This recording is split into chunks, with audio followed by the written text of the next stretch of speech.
The views expressed on this Turnbuckle Tabloid live stream or Turnbuckle Tabloid podcast episode do not reflect the views, thoughts, or opinions of the Rageworks brand, including the Rageworks podcast network, Rageworks content partners, advertisers, and affiliates. Viewer and listener discretion is advised.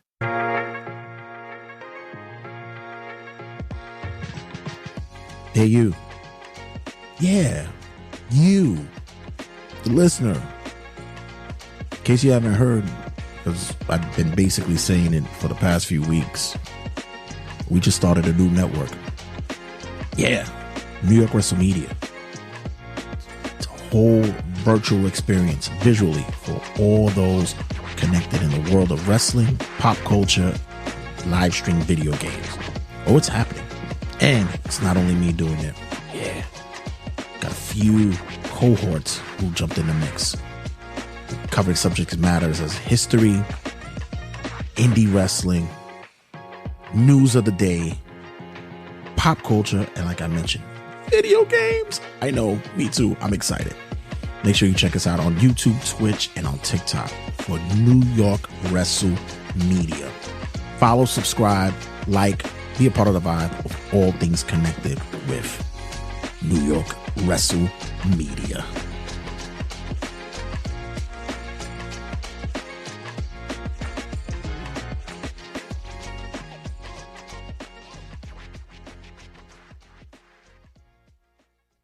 Hey guys, what's up? This is Michael Kingston, creator of Headlocked, and you are listening to Turnbuckle Tabloid. 5, 4, 3, 2, 1, 0. All engine running. Liftoff.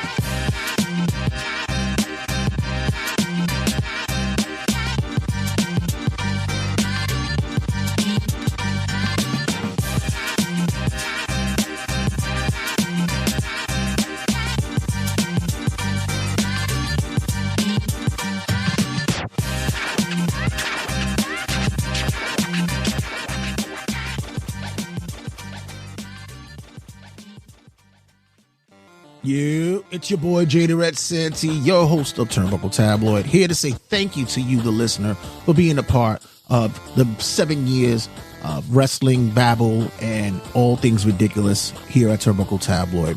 The podcast has been here doing it big for so many years, and we appreciate every person who's subscribed and listened to the podcast each and every year. But I got something else for you guys.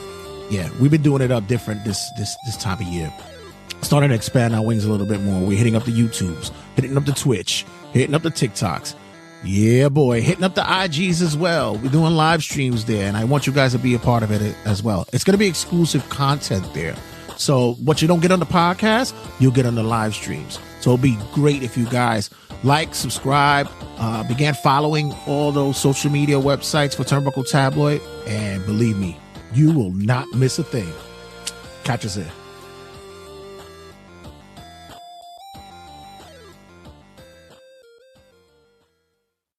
Hey, you're listening to Turnbuckle Tabloid with the SAT, Joel Host, Dave Maximo, baby.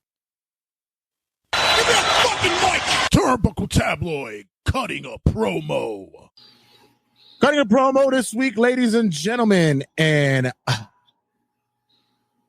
have to say, it's December. The year's almost done. God, it went so fast. I'm like, where does the time go? Where does the time fly?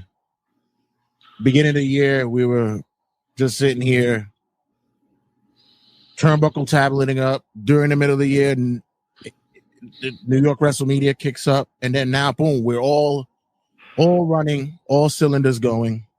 It's just been one hell of a ride, one roller coaster. And I would like to thank everybody who's been a part of it for the past year in 2024. The listeners, the viewers, you guys who are partaking. It's been fun, man. You guys you keep me motivated, and you also keep the people here motivated. Shout out to Ariana Nata Grande and Homework My Stepsisters sitting in with us for cutting a promo this week.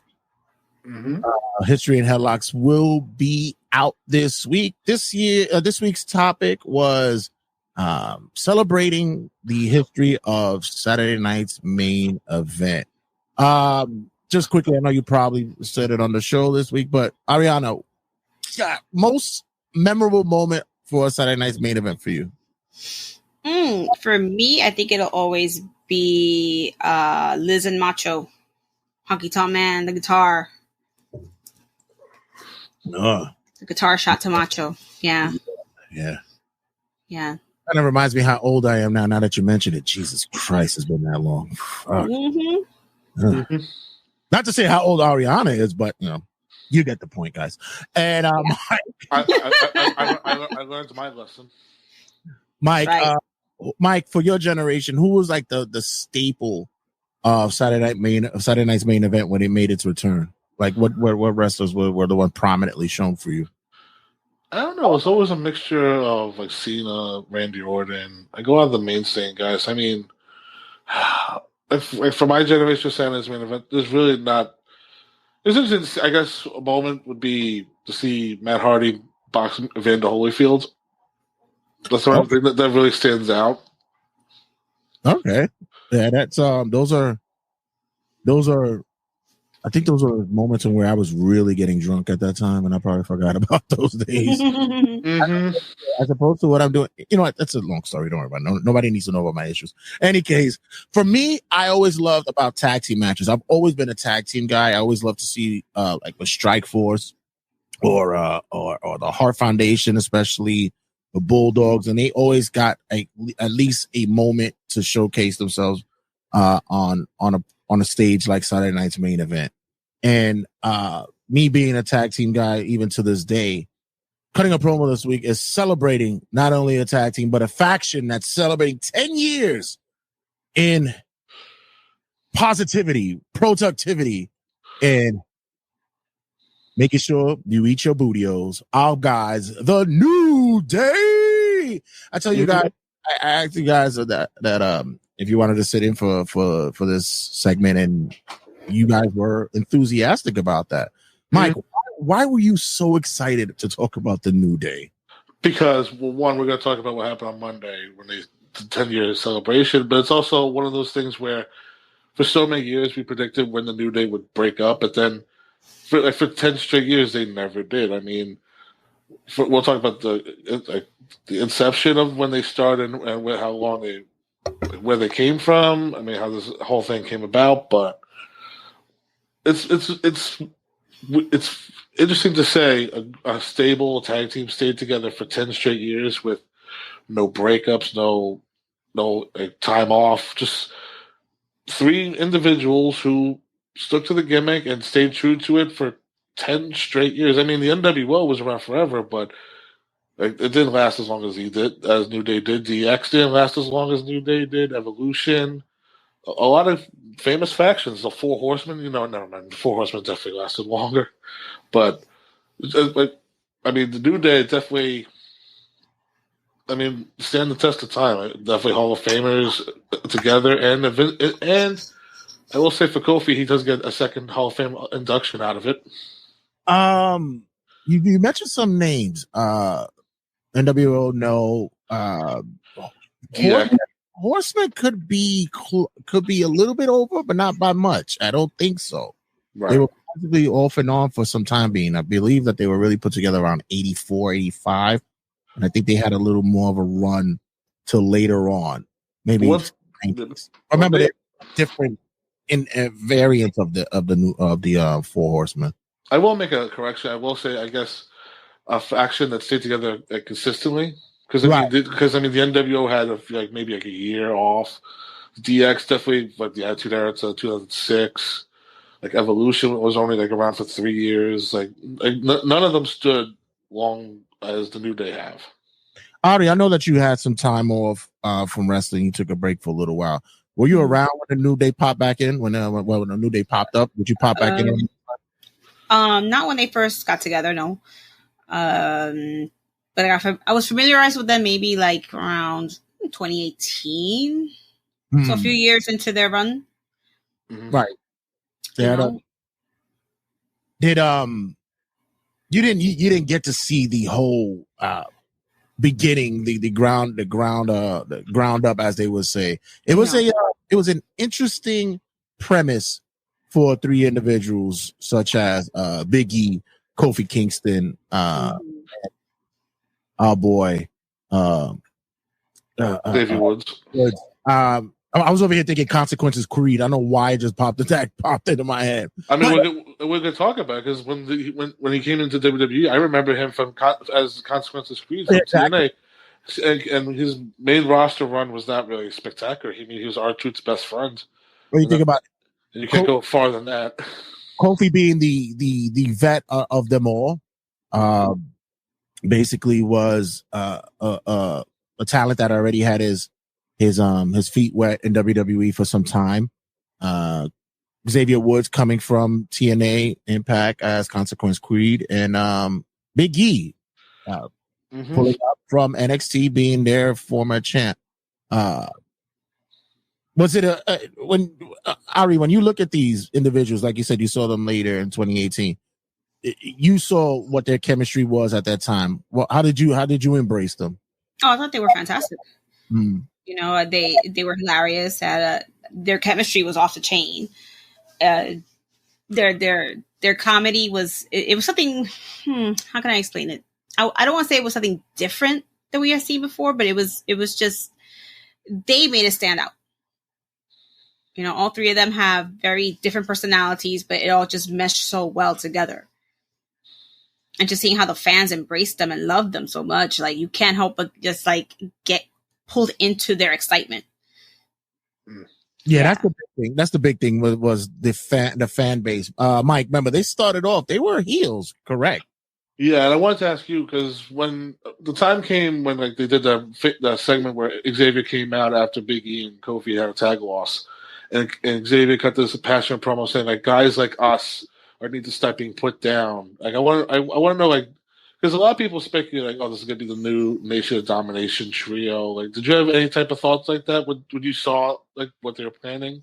No, actually, when I first saw it, I kind of was like, this is not gonna work. I was looking at the whole gospel theme, embracing the black spiritual side and such, and I'm like, this is once again a Vince booking that automatically just assumes, hey, all black people either do one thing, either very spiritual or they're very hip hop street orientated, you know? Yeah. I mean, they went left field with it because like they did the promo. They were very serious because you had Big E coming off, losing the IC title, doing the whole.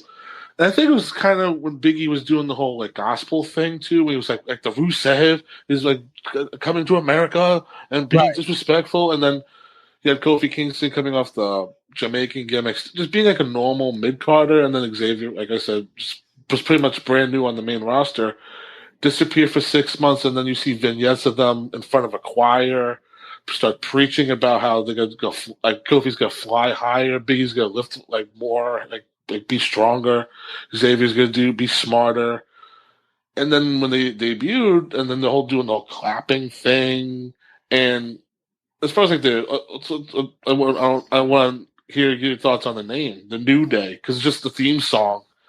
I've heard other weird names they got pitched, like the color purple, the color of friendship. I think got like a bunch of weird names, and they just went with the New Day. Well, it's funny because we're looking at like the origins. Big E was just coming off of being Dolph Ziggler champion, and also being Dolph Ziggler's bodyguard at some time, right? Like you said, Kofi, they finally just said, hey, he's not Jamaican. All right, we can move away from that. Yeah, he was just in the mid-card forever, and then pretty much was brand spanking new when he was not getting his ass kicked by Rusev, which, funny enough, all three of them got their ass kicked by Rusev, so it would have been funny if they all came back and just destroyed Rusev, like their first mission, but no. It was like they did the whole Nation Domination tease, and then they do Preacher thing. Then and early on, I didn't even know that they were really testing the waters for this early in 2014, and in certain matches, tag team matches, they were pairing Big E and Kofi for a while, and they started doing their vignettes around November for the New Day, and finally they debuted in December. And like I said, I didn't think it was going to be one of those factions that would last for long. I thought it would just be a throwaway thing, and then all of a sudden one big thing happened, and it was the fans. The fans actually embraced them more than anything. Ari, right now I'm just showing a picture of them in their colorful forms. Right. Yeah, that's what I remember. Actually, I think I may have seen them like maybe a year before. Like I think the first time I ever saw them together was at a WrestleMania that I tuned into randomly one day, and I was like, 30, "Whoa, these guys 31? are." I don't even know. Don't ask me. I don't know, but and I just saw them, and they just looked like cartoons, like candy. Very colorful. You know, very colorful, very vibrant, very animated all together. And at first I was like, what the hell's going on here? Well, I remember the debut because when they came out, they had the big firework display. It was like positivity, like craziness. And they were doing the whole clap thing, like New Day Rocks. But the fans didn't like it at first because they chanted New Day Sucks. And then after WrestleMania, they turned them heel. They gave them the tag belts by beating Cesaro and Tyson Kidd. Pretty much did a double turn with them. And then from then on, when they went full heel, they embraced it. They were like, "Oh, oh, we hear you booing, but you actually like cheering." And then like they were throwing jokes like Xavier would be like, "You guys are booty." Meanwhile, I'm saying like, "What the fuck did they just call us booty?" Well, remember, Woods wanted to be shown as the intellect, which he is. As we know, this guy has like 2 like master's degrees and stuff. He's like, he's very smart. Yeah. And you know, we saw Big E have a heel run before, especially under the Ziggler bodyguard sense, and we didn't really see Kofi play a heel before. We saw him as the fun-loving high flyer and such, and then for that to happen, they meshed together. We had the New Day come together with this, but like I mentioned, the turn happens, and then like Ari mentioned, we see these colorful characters who are just so different from what probably Vince really wanted. This is not what he wanted. You know, I said once you put him in other colors other than something dark and brooding, it was over. Ari, I gotta ask you. Yeah. Did you get a box of bootios? Yeah, I honestly, the better question is, do you know what it is? The first time I saw that, I was like, what are they referring to here?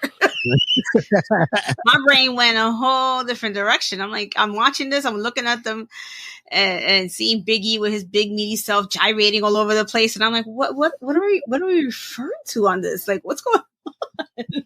It was one of those things when they kept saying booty on TV so many times that when they came up with Booty O's, they made a legit cereal. I know. Art box. It was a legit thing, and Jay bought it, and it actually tasted very good. I had a box of Bootios. I bought it from FYE. Shout out to FYE, who's no longer. Oh, I miss FYE.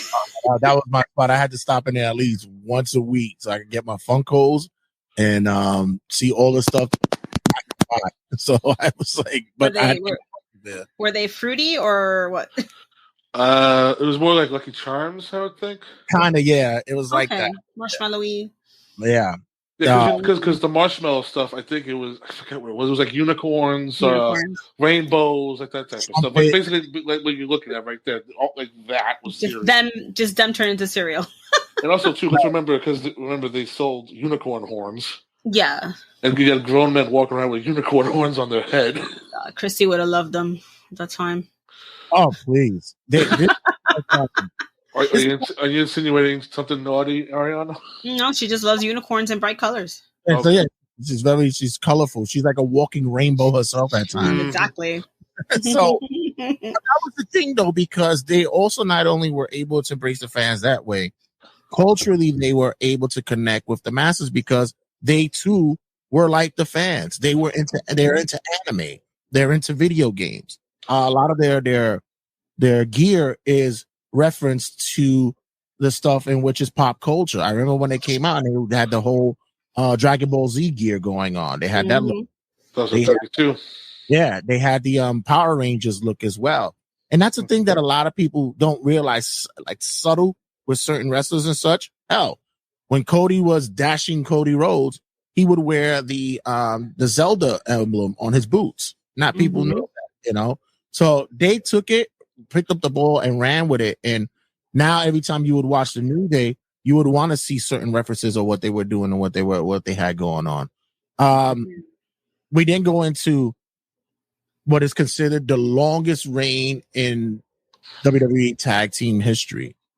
To be honest with you, it didn't feel that way to me. What was your thoughts about that run? I remember us doing a lot of the previews for those pay-per-views, and you and me would go back and forth on should they lose it to this month because at the time the tag team division was pretty much a couple teams, and then you had the New Day pretty much on top of the whole division. They were beating everybody. They were beating the Usos. They were beating the Bar.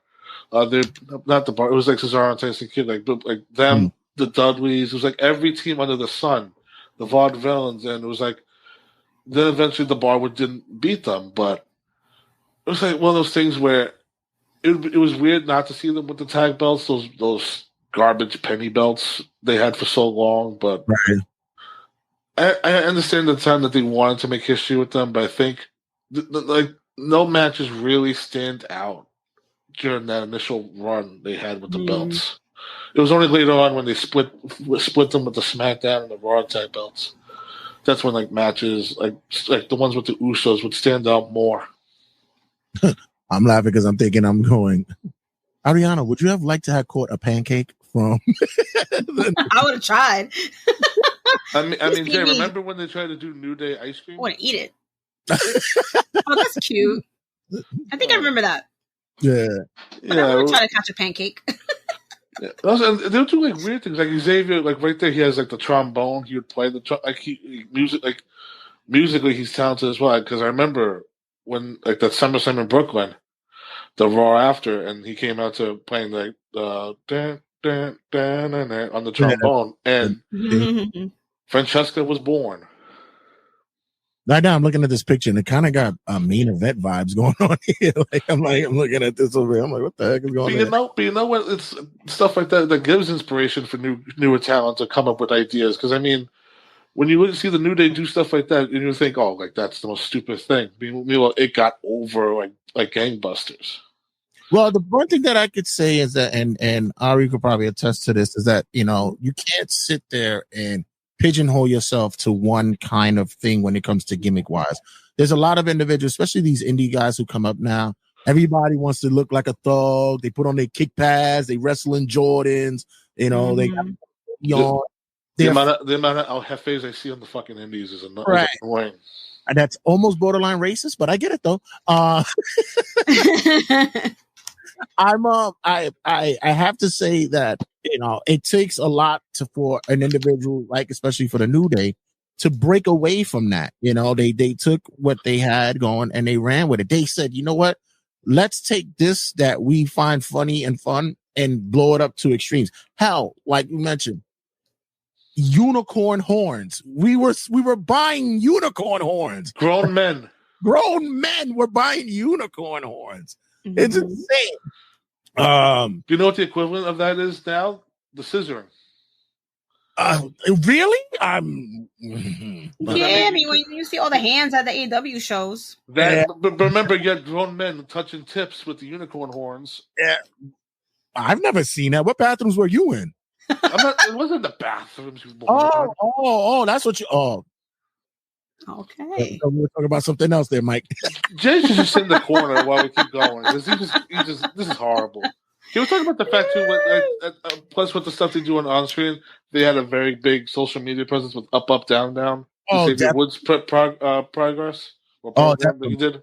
That's actually a program that saved also a lot of people's jobs as well. For instance, like our boy Tyler Breeze is still somehow connected with WWE because of up, down, down. He's technically on a Legends contract, which is the funny thing. Yeah, and is he even 40? Like, I don't even know. Not even. Yeah. Shout out to Tyler Breeze. He's also he runs a wrestling school as well. So shout out to him. He's a trainer and such. But yeah, and it was also one of those. It was one of those inspirational programs to show that even the badasses of what's supposed to be in the locker room, they too are into fun stuff like gaming and like video gaming, board gaming. You see like the Usos. You see Mia Yim. They get AJ in there. Hell, I didn't even know that. My girl.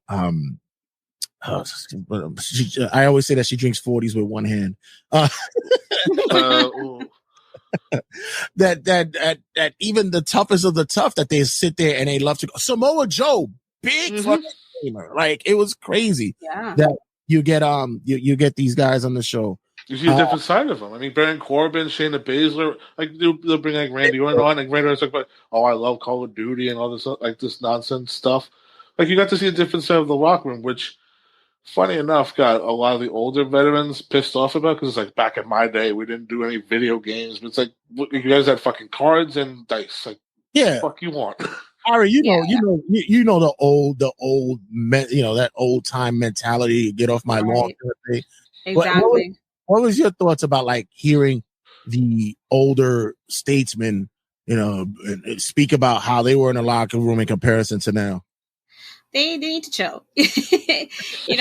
Things have changed. Times have changed. Technology has changed. Back then they didn't have much to do other than to sit around, play cards, smoke cigars, God knows what, play dominoes maybe.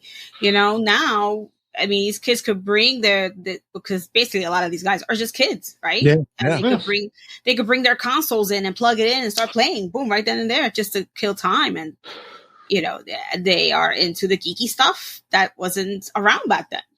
But I mean, like, what do these vets want these guys to do when they're not like wrestling, like on their downtime? We can't do cocaine off the bench. Like, we're not. Come on, we're out of that. It's like, come on. No. I mean, I don't know, man.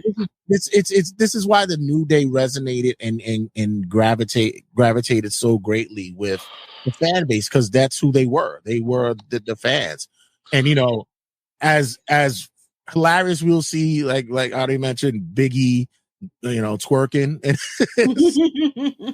and booty popping, doing splits. Goodness. And the genius of Woods to bring out a trumpet out of all instruments to come out and play. The trumpet and probably the tuba are probably the most cheesiest brass instruments to play. And obnoxious to hear. I think that night too, like, they gave him options. Like, it was like the trombone, the flute, the tuba, or like a drum. I think he said, "Let me go with the trumpet," because he said he remembered playing that in high school. Although I do believe that they missed the opportunity of possibly. Or did it ever happen that Biggie came out with a tuba? I would have loved to have seen him do that. He came out with drums. Oh, okay. Because it would have reminded me of seeing like Fat Albert when they did the Cosby Kids and they all played. I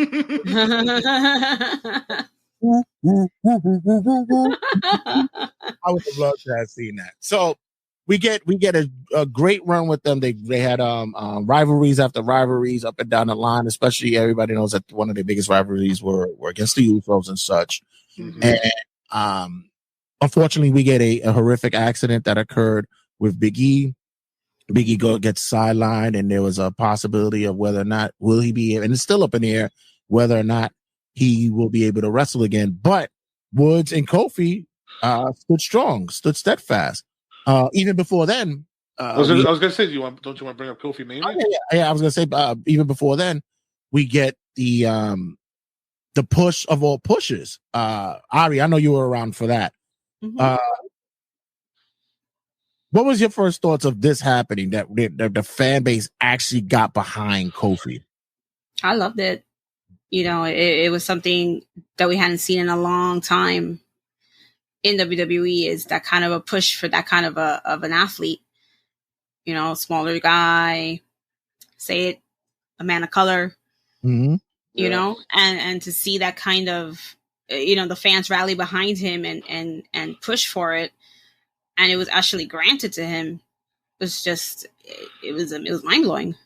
It was one of those things where Mustafa Ali gets hurt, Kofi Kingston is his replacement, and then that gauntlet match where he beat Randy Orton, he beat AJ Styles, he beat Samoa Joe, and on that one night, and then going into the Chamber pay-per-view where people wanted him to win, and then he became so close but lost.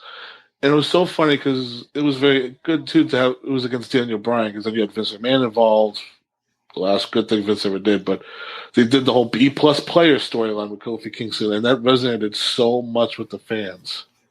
Mhm. Where you would have Biggie and Xavier pretty much for shoot go out in public and say this is bullshit. Kofi should be getting the goddamn title, and it felt so real. I really believe that they were just basically borderline saying, "Yeah, you're not going to win because you're black." Like I was really like, it kind of went over that way, but I know they like to use a B+ little guy kind of thing. Mhm.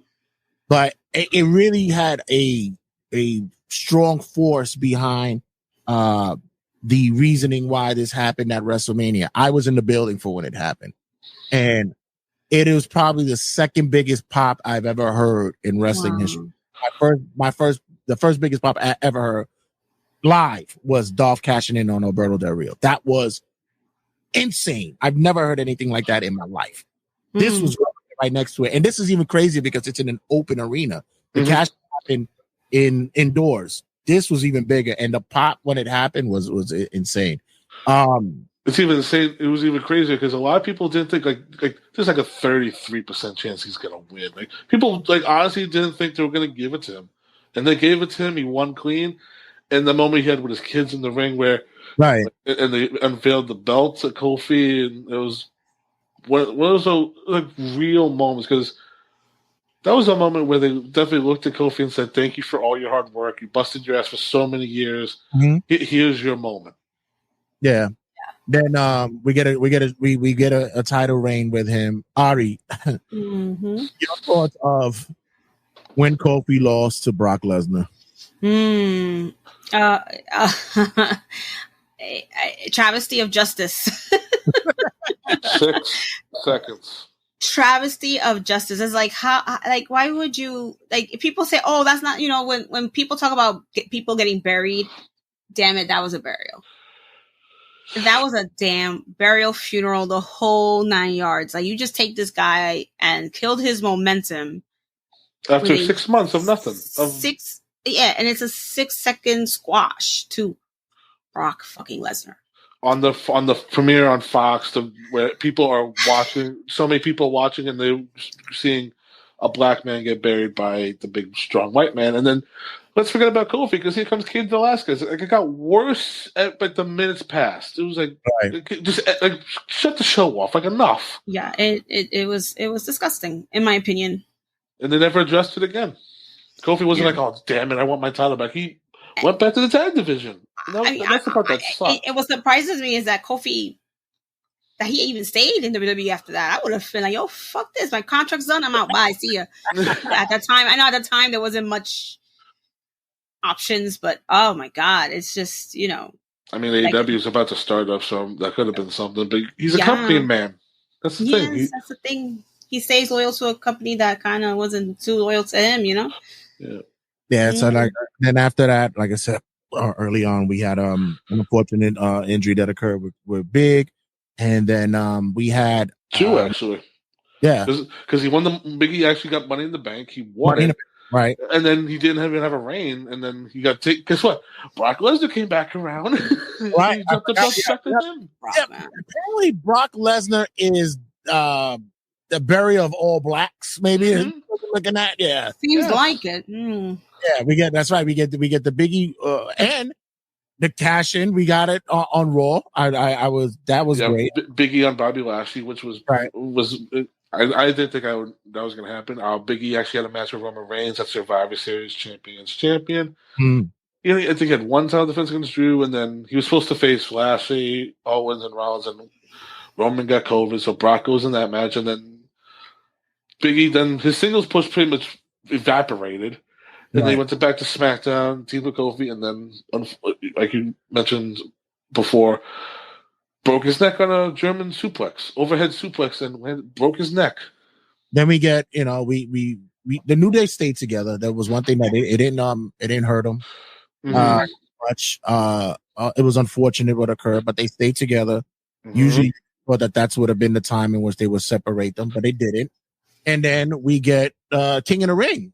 And the one thing that Xavier Woods has always wanted was to win the King in the Ring, which was something hadn't been around for some time. They moved away from it for a little bit. It became this is when the Saudi Arabia show started to adopt it, and then that was the year when I was very surprised they actually gave it to him, because I was like, oh, it's good that he wanted to do this since he was a child, but it's like, you're going against Finn Balor, and like he was actually winning his matches. It was a heartwarming moment again when they gave it to him, and he had a few months with it, and then they just took it away from him. Ari, were you a King Woods fan? What year was that? That was 2021, 2022. Yeah, like I don't know why my memories are so vague about it. I mean, like, I remember him with the crown, with the big crown on, but other than that, like, right. There was what it was to me. 2021 WWE had me like. I mean, Roman destroyed the crown because, of course, you can't have anything good. I would tune in, and then I would literally tune in and then tune out within a few minutes because I was like, "This is garbage." Well, yeah, remember it was a pandemic. It was a pandemic era. So, pandemic era, right? It was just not. It wasn't keeping my attention at the time, so I really can't say much about the King Woods gimmick.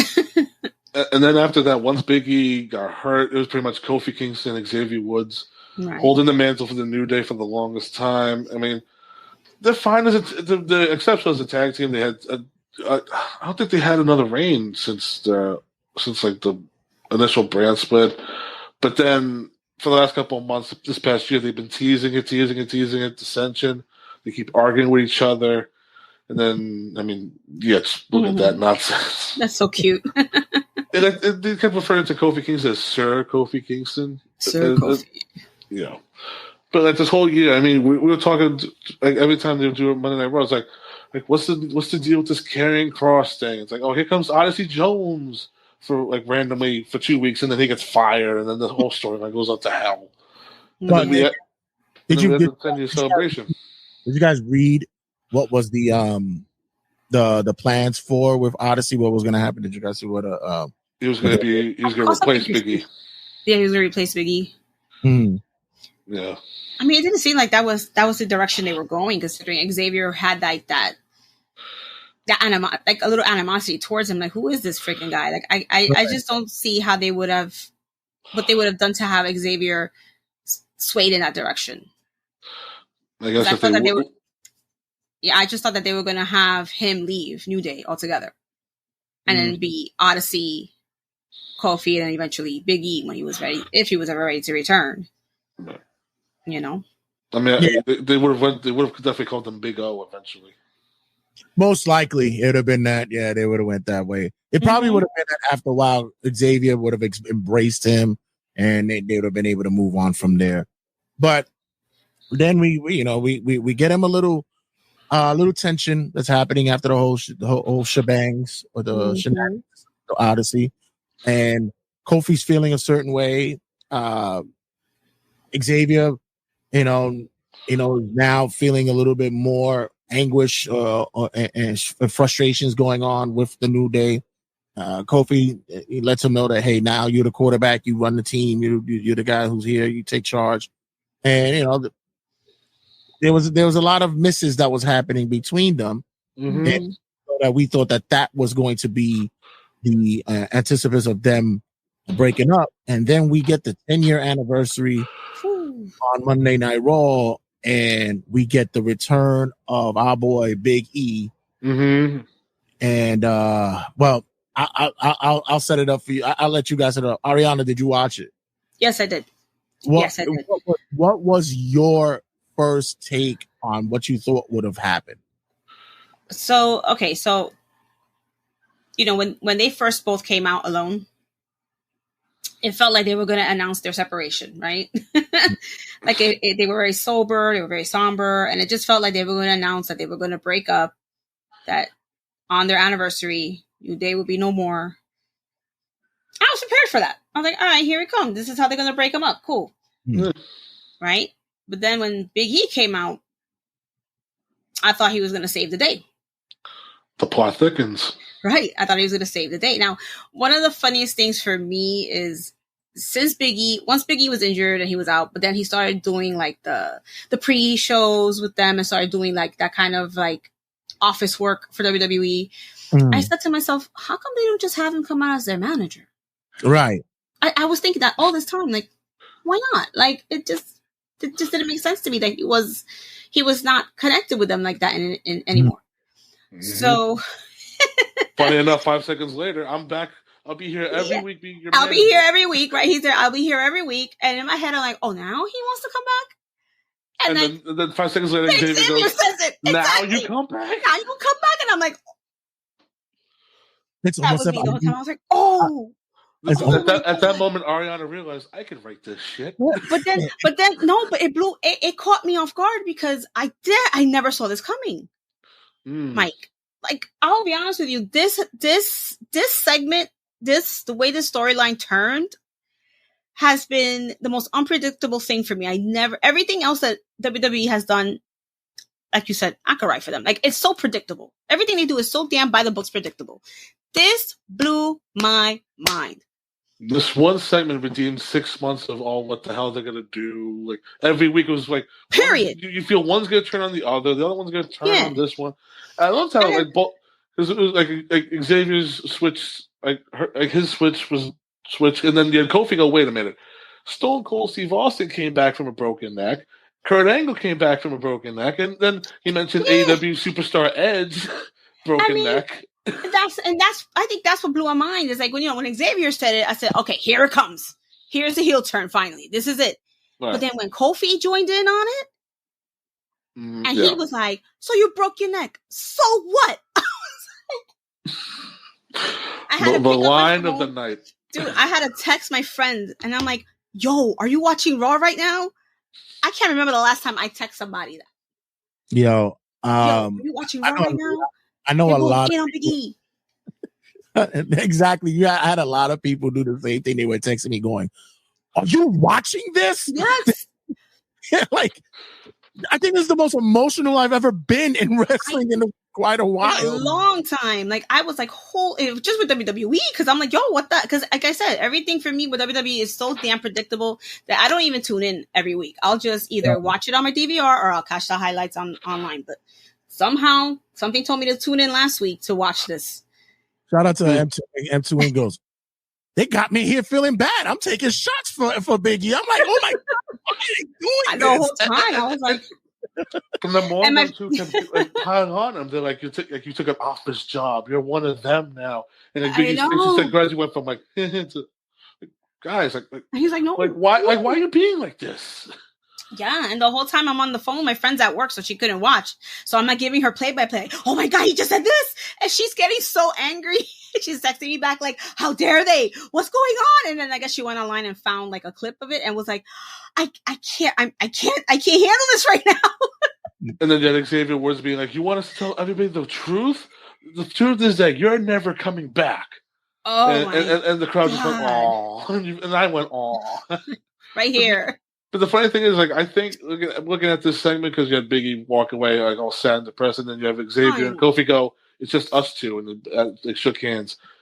I totally expect a Biggie return. I think they're definitely waiting for him to get the clearance. Yeah. I honestly, I got scared that they were gonna like jump him from behind as he was leaving the ring. That was the thing I was waiting for. I was waiting for like a Trouble in Paradise, like he's gonna kick him in the back of the head. Exactly, and I would have been like, oh, he is cleared then. But yeah, he's got to be, if not already cleared, close to it.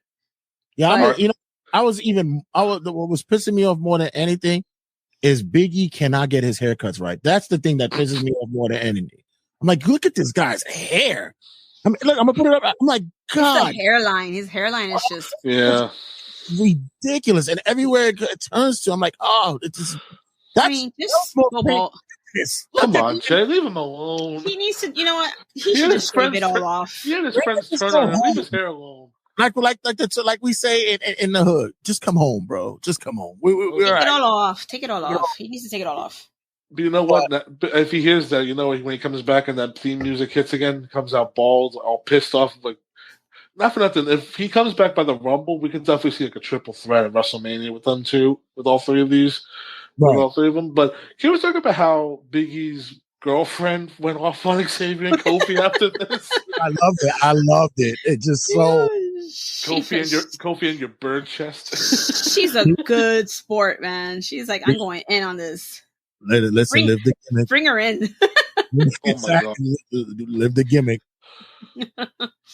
But yeah, like I said, it was a turn that I did not see coming, and I'm so happy about that because I hate being right all the time. So yeah, no, it's true because after a while you're like, great, here we go. I knew this was going to happen. Right. It's just anticlimactic, you know. I'm hoping that new theme song coming in for the New Day or Bad Day, whatever they're going to call themselves, unless they just refer to them as Kingston Woods.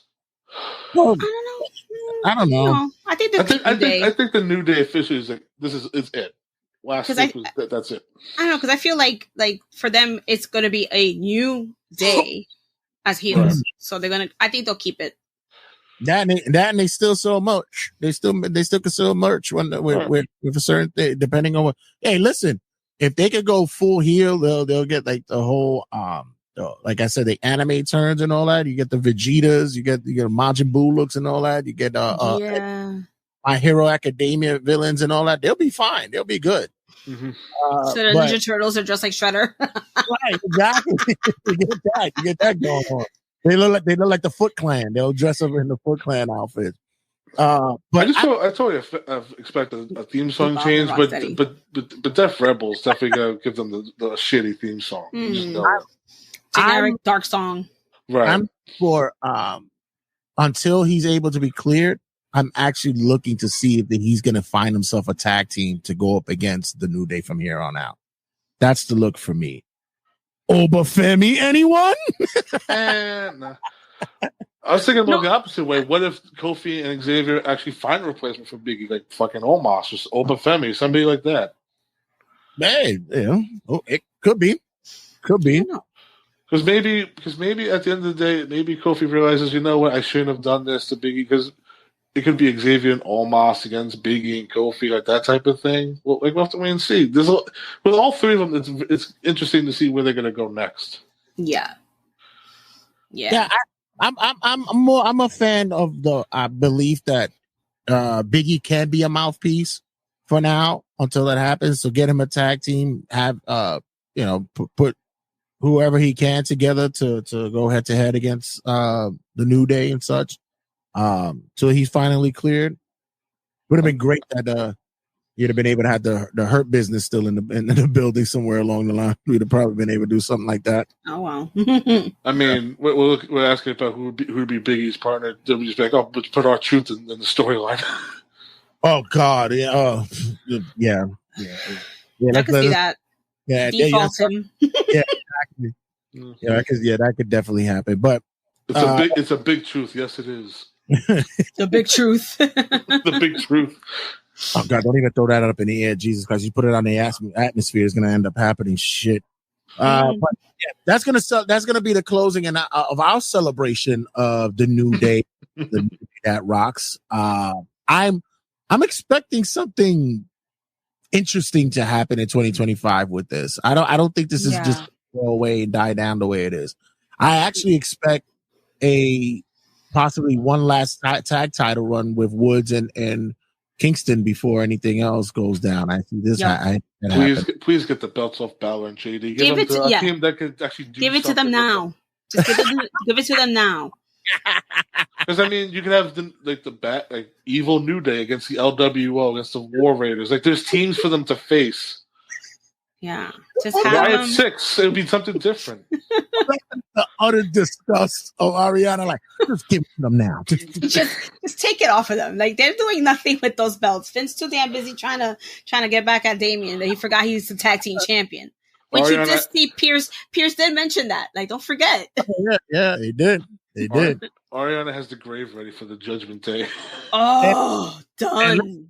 And listen, who knows? We got portals opening up. We got drafts about to happen. So who's to say who's going to be going where from here on out? So we got a couple of weeks till that happens. But once again, thanks again, guys, for checking in on Turnbuckle Tabloid. Always. Of course. This week's episode of History and Headlocks, we'll be looking down, going down the rabbit hole of Saturday night's main event, the history and such, and what you guys have upcoming after that. Well, the next episode we're going to be talking about the golden era of wrestling from 1987 to 1992. And then afterwards, I'll pretty much say we're doing a Royal Rumble episode because it's Royal Rumble season. Yes. And then we're leaving up to you guys for who we're going to cover for Spotlightology 101. It's either going to be Brian Danielson. That's what we agreed on, Ari. Spotlightology 101. I like that. Spotlightology. Brian Danielson, Mickey James, AJ Styles, or Christian Cage. And guys, I'm going to need your help down the line too. You know why? Why? The Tabbies are returning. Yes. The what? The Tabby Awards, Turnbuckle Tabloids Awards. It's a year-end tradition. So I'm gonna need, now that we have Ari here, now we have a tiebreaker. Oh, perfect. Yeah, now we have tiebreakers here. So also, if you want to include Mark and Reem, it's 5 people, so we still can have a tiebreaker. They're gonna vote for everybody black, so it's not even gonna count. I'm not. Wow. So you already insinuated who I'm voting for, huh? Yeah. Brock Lesnar all day for you. So you want to keep it around. But guys, as always, thanks again for checking in, and don't go anywhere. Stick around. Much to talk about with Turnbuckle Tabloid, and as always, check you guys in a sec. This is Velvet 478, and you're listening to Turnbuckle Tabloid. Giving you guys an additional cutting a promo this week. Bear with me. I am sick as a dog. This is why I haven't been able to release content in the past few days. I'm over here congested, coughing, and it's been a dredge being able to, even right now, trying to talk, I'm trying to hold back coughing, but nonetheless, I'm going to be able to muscle through and try to get this out there for you guys. So this week we was able to look and review the return of Saturday night's main event.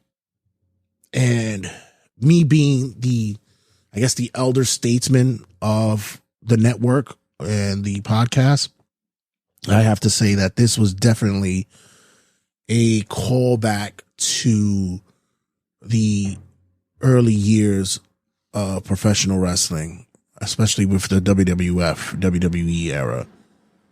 I am not going to give too much match detail because I was more into the essence, the look, the feel of the show, of how the aesthetic was. I'll give some recap of what I thought of match played out, but I wanted to go and do more of the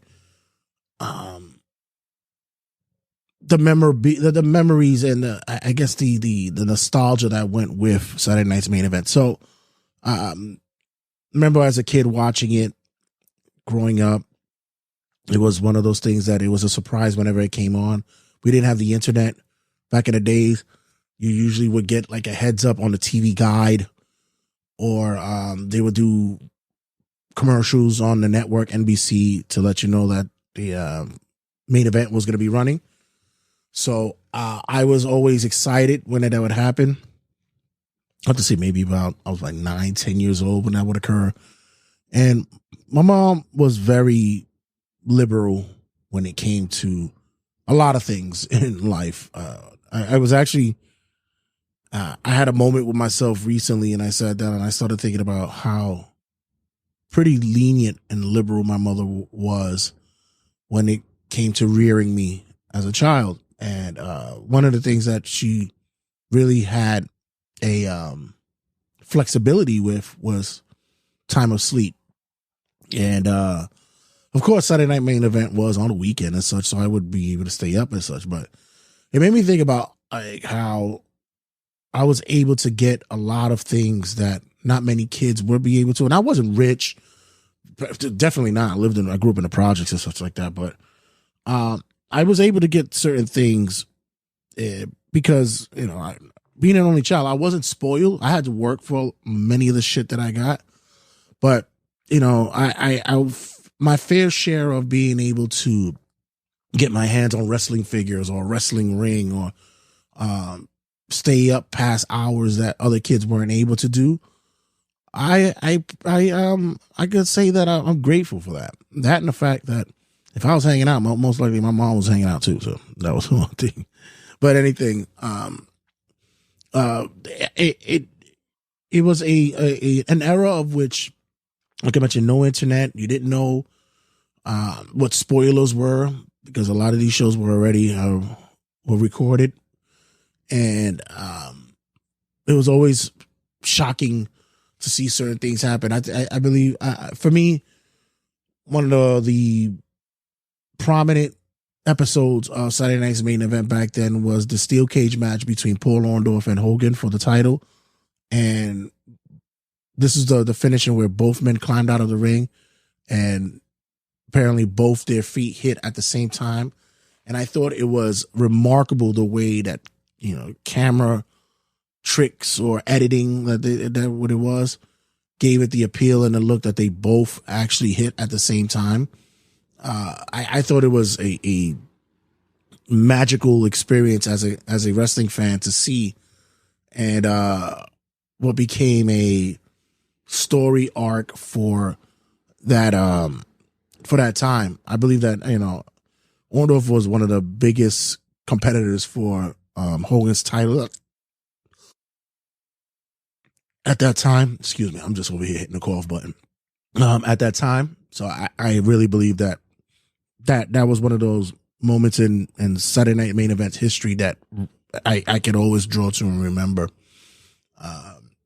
Through the years, we have different stipulations, and even so that when Saturday Night's Main Event moved to the main event, which was usually done on Fridays, that was when we saw the Hulk Hogan title loss to Andre the Giant, in which Andre passes over the World Tag Team Championship to Ted DiBiase, who basically bought the services of Andre to win the title for him.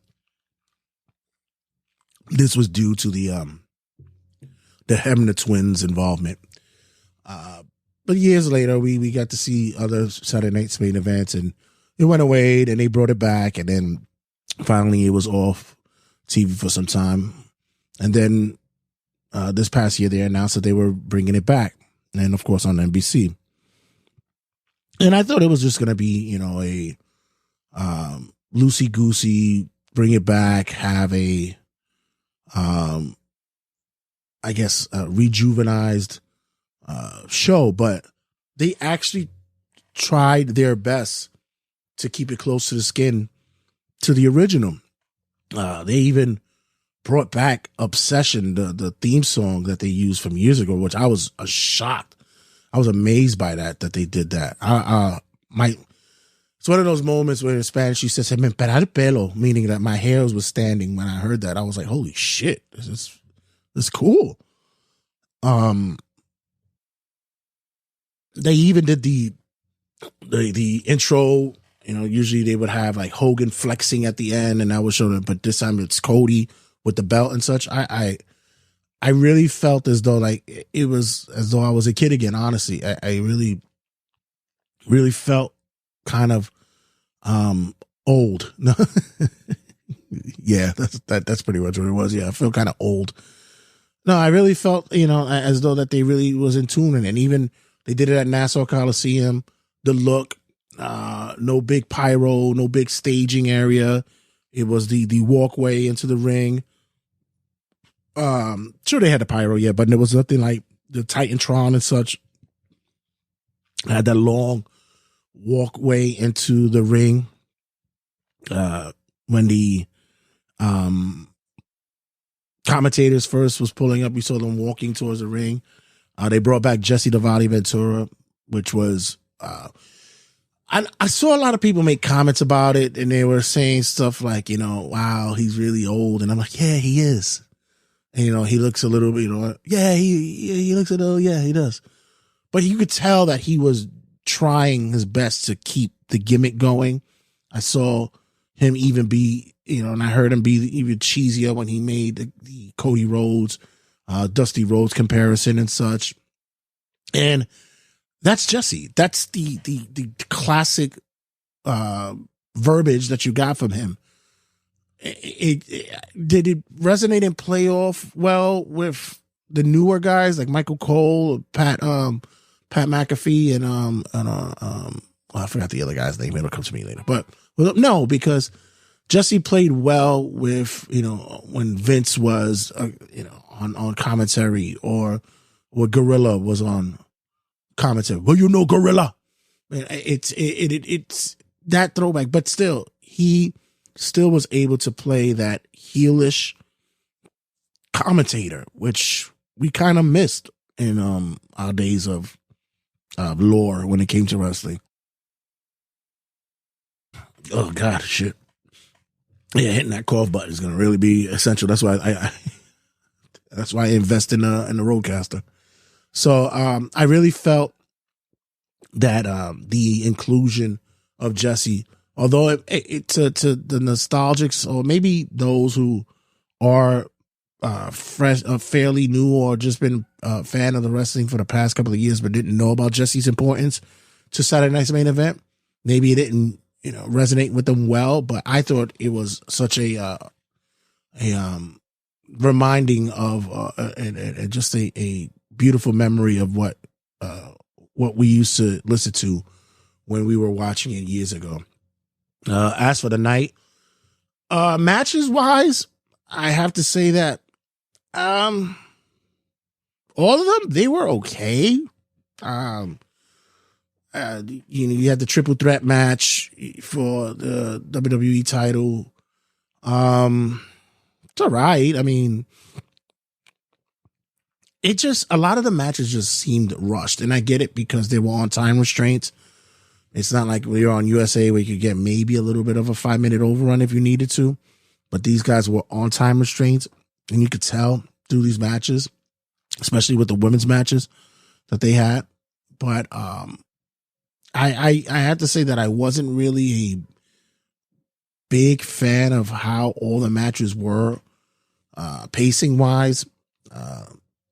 Another women's match between Io and Liv actually had a pretty cool finish because it made Liv look good as well, especially with her bloody nose. Which, by the way, everybody, it's okay. Nobody, her face wasn't broken. It was just due to a piercing. And I saw what they were alluding to, or what they are alluding to with the whole Cody thing. It looks like they're ready to possibly make a turn with Cody. With all the discussion on what's going to happen down the line during the transportal movement that's going to be happening soon between SmackDown and Raw, which is their trades that they're calling it. We're going to see possibly the Bloodline move away from SmackDown into Raw, which would open up the playing field for Cody to have a little bit more competitive individuals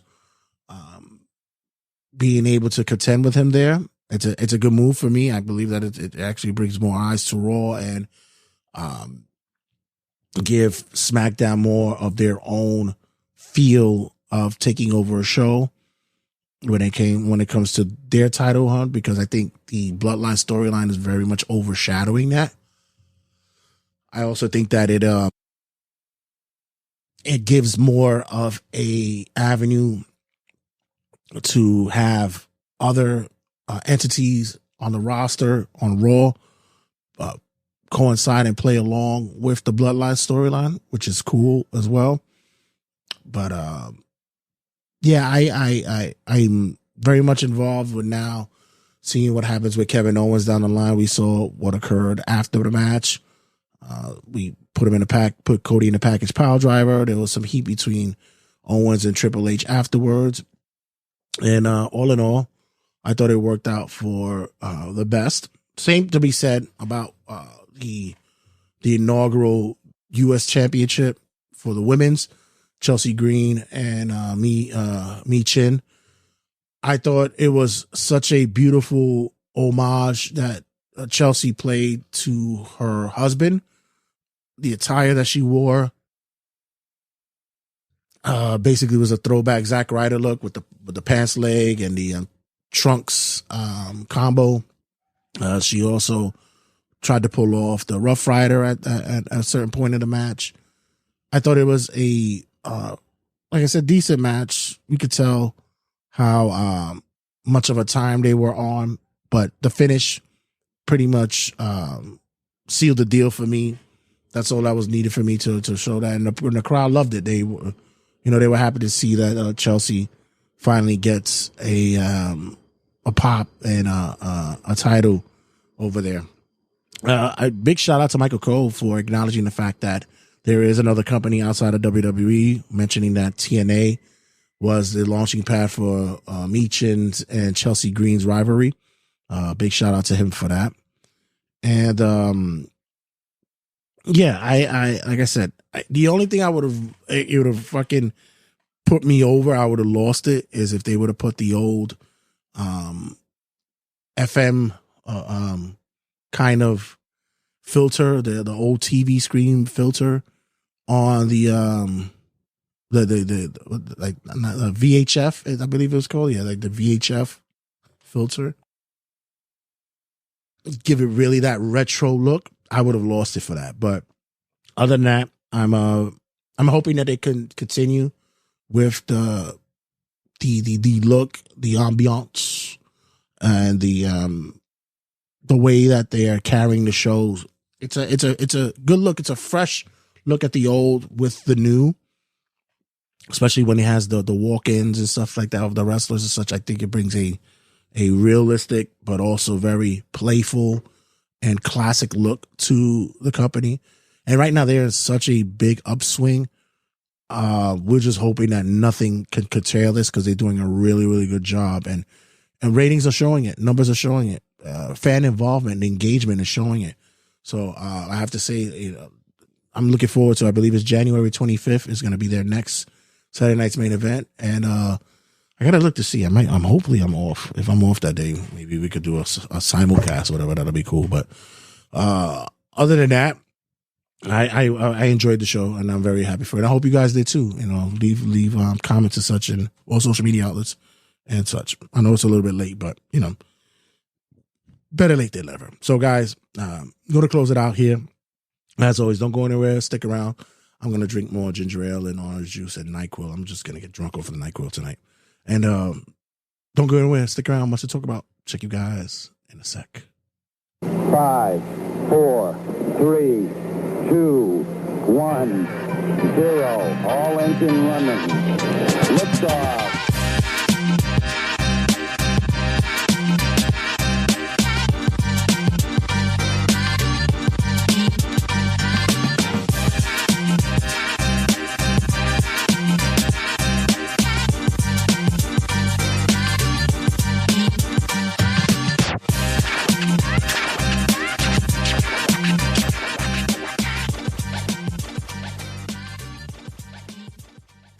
Turnbuckle Tabloid.